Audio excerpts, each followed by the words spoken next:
Hello friend, आपका स्वागत है मेरे यूट्यूब चैनल सैनिक क्लासेस सक्सेस में। जैसा कि हम पिछली वीडियो में हम आपको चैप्टर इलेक्ट्रोमैग्नेटिक इंडक्शन के यानी वैद्युत चुम्बकीय प्रेरण जो कि क्लास 12 साइंस का चैप्टर है, उसके बारे में पिछली वीडियो में हमने बताया था कि प्रेरित धारा तथा आप इसमें क्या संबंध होता है, यानी what is the relation between induced current and charge, जिसमें फॉर्मूला आया था Q equal to minus N del phi upon R. और हमने डीपली आपको समझाया था और उसको ड्राइव भी करवाया था डेरिवेशन को। तो इसी क्रम में आगे चैप्टर को बढ़ाते हुए आज हम आपके लिए टॉपिक लेके आए स्व प्रेरण यानी कि सेल्फ इंडक्शन। तो पहले आप फिगर को समझ लीजिए, उसके बाद आपको हम थ्योरी बताएंगे। देखिए, इसमें बैटरी लगी हुई है और उसमें क्या हुआ है, धारा प्रवाहित हो रही है आई, और ये कॉइल है। अब इसमें ऐसा सिस्टम होता है, कुछ परिस्थिति कारण ये मुख्य धारा आई तो बहती है, लेकिन इसके विपरीत दिशा में एक धारा इस मुख्य धारा के अलावा और उत्पन्न हो जाती है, जो कि मुख्य धारा की विपरीत दिशा में बहती है, जिसे हम प्रेरित धारा कहते हैं। तो आइए समझते हैं कि प्रेरित धारा कैसे उत्पन्न होती है, और इस घटना को, जो प्रेरित धारा उत्पन्न होने की घटना, ऐसी कोई क्या है, हम स्वप्रेरण यानी कि सेल्फ इंडक्शन कहते हैं। तो इसको डीपली समझते हैं। देखिए, कह रहा है जब किसी कुंडली की जब किसी कुंडली में जब किसी कुंडली में विद्युत धारा उत्पन्न की जाती है, जैसे कि ये कॉइल है, ये कुंडली है, कॉइल मतलब इसमें क्या विद्युत धारा उत्पन्न की जा रही है। विद्युत धारा उत्पन्न की जाती है तो उसके चारों ओर चुंबकीय क्षेत्र उत्पन्न हो जाता है। अब इसके चारों ओर क्या होगा, जैसे धारा हुई, कॉइल के चारों ओर क्या होता है, चुंबकीय क्षेत्र यानी मैग्नेटिक फील्ड जनरेट हो जाता है।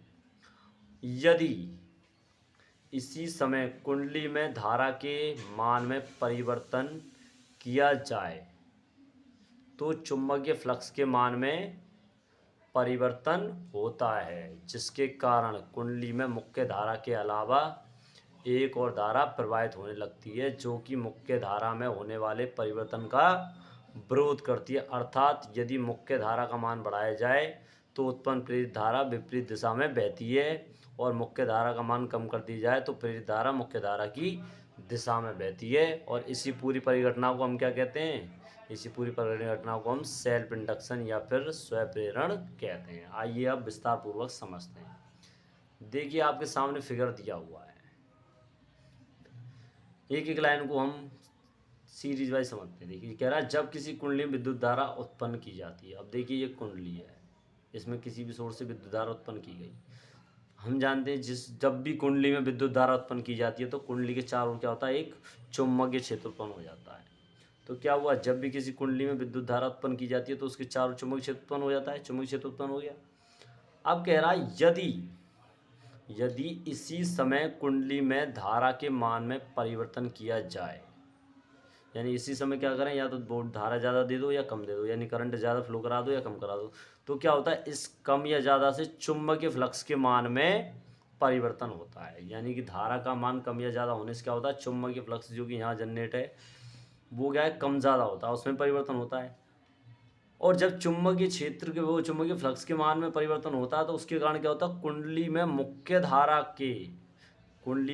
धारा के अलावा एक और धारा प्रवाहित होने लगती है। जैसे ही फ्लक्स में परिवर्तन होता है तो कुंडली में क्या होता है, मुख्य धारा तो बह रही थी, उसके अलावा क्या हुआ, एक और धारा प्रवाहित होने लग गई, जो कि मुख्य धारा में होने वाले परिवर्तन का विरोध करती है।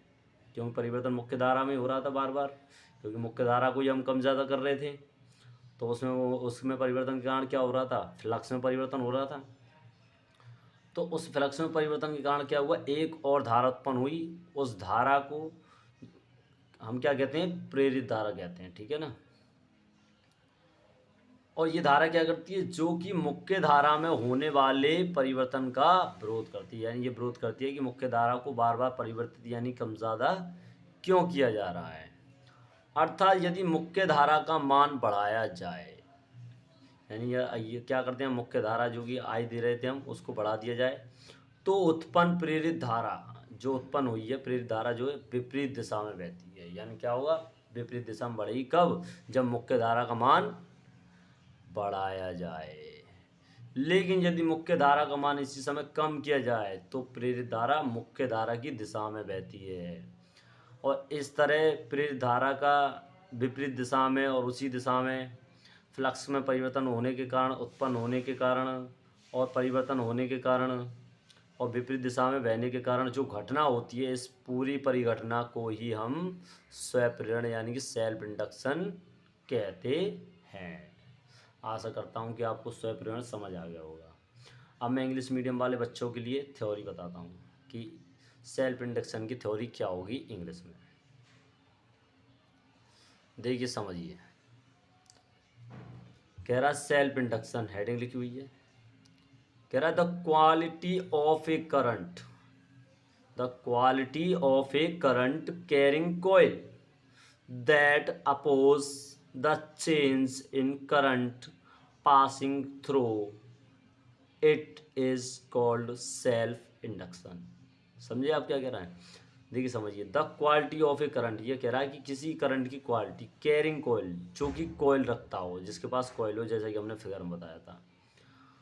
That oppose the change in current, वह क्या करता, हमेशा उस कारण का विरोध करता रहता है जिस कारण से विद्युत धारा में परिवर्तन हो रहा है। यानी कि coil that oppose the change in current, oppose करता है किसका, चेंज करंट का। कौन सा करंट, जो कि पासिंग थ्रू इट, जो कि इससे बह रहा है या निकल रहा है या गुजर रहा है, उसमें परिवर्तन का विरोध करता है। इसी करंट की क्वालिटी को हम क्या कहते हैं, it is called self inductance. अब वाई फेराडेज लॉ, ई यानी कि इलेक्ट्रोमोटिव फोर्स यानी कि विद्युत भाग बल बराबर -L/di/dt, where E equal to EMF यानी कि इलेक्ट्रोमोटिव फोर्स, और आई बराबर इलेक्ट्रिक करंट यानी कि विद्युत धारा। समझ आया आपको? एक बार और फिगर को समझ लीजिए। यानी कि इसने यही कहा है कि देखिए क्या होता है, ये धारा जा रही है, मुख्य धारा जा रही है। मुख्य धारा के कारण क्या होता है, ये कॉइल है, कॉइल में एक चुंबकीय क्षेत्र उत्पन्न हो जाता है। अब क्या करते हैं, उसी समय हम मुख्य धारा के मान को बढ़ाते या घटाते हैं, तो उससे क्या होता है, इस चुंबकीय क्षेत्र के मान परिवर्तन होता है, उससे चुंबकीय फ्लक्स में भी परिवर्तन होता है। और चुंबकीय फ्लक्स में परिवर्तन होने के कारण मुख्य धारा के अलावा एक और धारा प्रवाहित होती है, जिसे हम प्रेरित धारा कहते हैं, जो कि मुख्य धारा की विपरीत दिशा में बहती है। इस क्रम में क्या करते हैं, हम पहले धारा का मान बढ़ाते हैं, घटाते हैं, इससे फ्लक्स में मान परिवर्तन होता रहता है, जिससे धारा प्रेरित धारा का मान भी बदलता रहता है। इस पूरे ही घटनाक्रम को, यानी पूरे फिनोमिना को क्या कहते हैं हम, सेल्फ इंडक्शन या स्वप्रेरण कहते हैं। आशा करता हूँ आपको टॉपिक समझ आ गया। इस चैप्टर को कंप्लीट करने के लिए और 12th की साइंस की फ्री कोचिंग के लिए हमारे चैनल को लाइक करें, सब्सक्राइब करें और शेयर करें, ताकि ये वीडियो ज़्यादा से ज़्यादा बच्चों को तक पहुँचे जो कि कोचिंग नहीं लगा पाते हैं किसी भी रीज़न से। उनको मैं ये उम्मीद दिलाता हूँ कि आप हमारी वीडियोस को लगातार कंटिन्यू देखते रहें, क्योंकि हम सीरीज़ वाइज चैप्टर्स को करा रहे हैं और एक एक टॉपिक को डीपली पढ़ा रहे हैं। तो आप हमारे चैनल से जुड़े रहें। मैं आपको श्योरिटी देता हूँ, आपको किसी भी कोचिंग में जाने की ज़रूरत नहीं पड़ेगी। मिलते हैं नेक्स्ट वीडियो में। धन्यवाद।